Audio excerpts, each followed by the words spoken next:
We're back with David Timms, and we are talking about transformational leadership. Now, this time, we're going to talk about your second pillar. We talked about the first pillar, which was authenticity. Now we're going to talk about inspiration. Here's my challenge, David. I think when people hear, oh, inspiration, I know what that is. That's easy. I'm great at that. Okay, so maybe you can give a little background on what's good or bad inspiration or mistaken inspiration, whatever. Yeah, it's good, David, because the leadership often gets boiled down to vision casting, right? Everyone's talking about that's what leaders do, they cast vision. And that's true. And so we assume that we know how to cast vision because we feel inspired about something. And I guess where we could go wrong on this and run aground is that sometimes we forget that what motivates us doesn't motivate everybody else. I have a background in the church. I was a pastor at one point in time, and my goodness, there's nothing more motivating for a pastor than a crowd, filling the building on a Sunday morning. And it'd be easy for me to say, hey, everybody, we need to go out and, I don't know, bring a friend, bring a neighbor, invite somebody, because it wouldn't be great if we filled this place with 250 people in a small building. And frankly, I'm the only person who feels that way. Nobody else cares if we have 250 people or 2,500 people there. So what benefit is there to the rest of the crowd in having a big crowd around them? I don't care if it's 30 people or 30,000 people, right? Maybe the energy levels are a little different, but so we make a mistake. Sometimes we think that what motivates me will motivate you. Sometimes what we forget is that our vision for people doesn't have a great deal of value to the other people. So it's, let's do this. Let's charge this hill and take this hill. And the people we're leading are quietly saying, why? This doesn't matter to us. There's nothing in this for us. We wouldn't charge this hill and lay down our lives for no good reason. So vision casting, catching and casting, it's a little bit more complicated than, hey, can you kind of drum up some energy and enthusiasm about something and just yell it loudly enough for someone else to believe it? It's a little bit more sophisticated and refined than that. And so when we talk about inspiration, it's got to involve a few other elements than that. So you just mentioned vision catching. Mm-hmm. So that may be a new term for some of the people here. So why don't you explain that one? Well, the question is, where do our visions come from? And if we don't have one, how do we get one? I remember being in a church one time, senior pastor said, hey, David, how about being an elder at our church? And I said, well, why don't you tell me what the role of the elder is? And he said, well, every January I catch a new vision. And the elder's job is to pull that off. And I'm like, I have no interest in that. I'm not a part of the process. I don't know what crazy thing you might come up with next January, and I certainly don't want to be responsible for it. So vision catching, the process of developing and refining vision, is different than the process of casting and communicating vision. And they're the two core elements, right, associated with vision. And some of us haven't kind of worked out the development process, and some of us haven't really worked out the communication process. And they're just two pieces that go together. So I'm curious, when I work with people on developing what I call their company culture cornerstones, so mission, vision, values, and then the accountability to live them out. So you have a fourth. So when I do this and I work with leaders and it's an established company, I actually tell the owners not to talk. Okay. Because of what you're kind of saying is they may say, boom, I want to go take that hill. And everybody else is like, I'm not really into that. And so I say, don't talk. Hear what people have to say.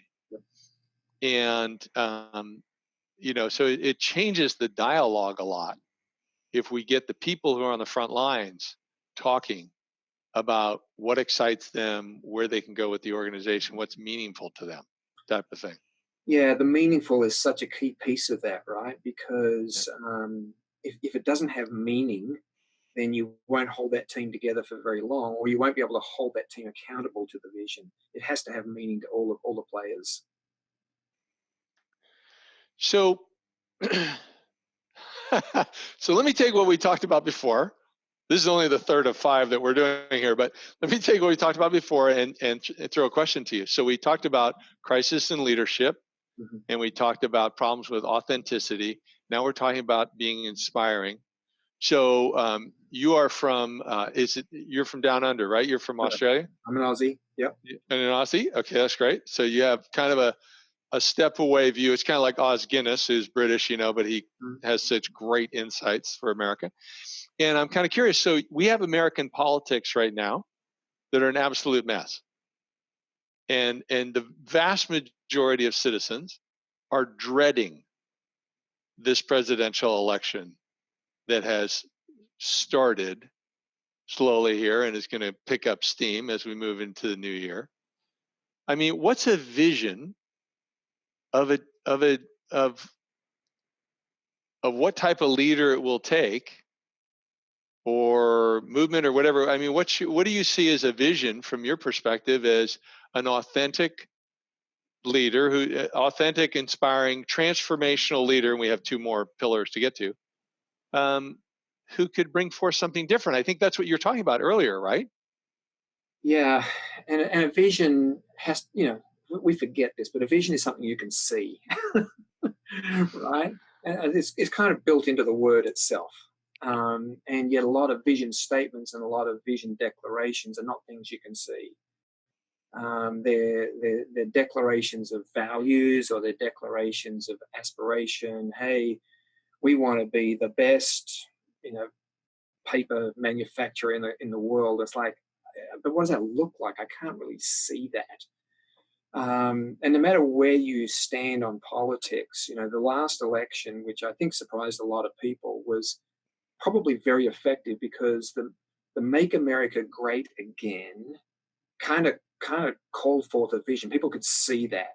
People had visions of the past, generations of the gone by, where there was financial prosperity, where there was a lot of stuff that people could see. It evoked a lot of images for people, and like it or lump it, it became a compelling vision for at least enough people to vote in a particular way in this last election.